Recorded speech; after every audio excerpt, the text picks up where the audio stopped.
O'zimni qo'limda nobud bo'lishini bilsak ham o'zimiz tug'dirdim. Nobud bo'ldilar. Mana tug'ilgandagi holat.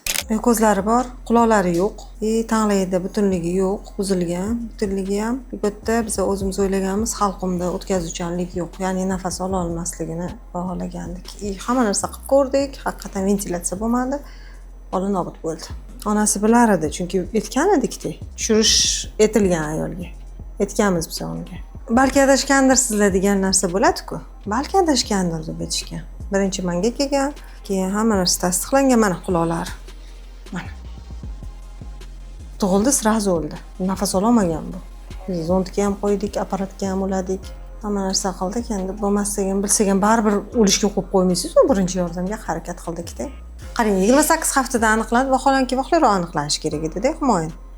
Aniqlangandan keyin o'sha bu bola yashamasligi tasdiqlanyapti, chunki bunda sindromlari bor. Bolada yurak normalniy, o'pka normalniy, o'tkazuvchanlik yo'q, ya'ni ventilyatsiya. Конечно, vaqtliroq tekshirtirib, skriningga borib aniqlab, o'sha bo'lmaydigan bo'lsa tushirish kerak vaqtliroq. Ona uchun travma 4 kilo 300 tug'di bu.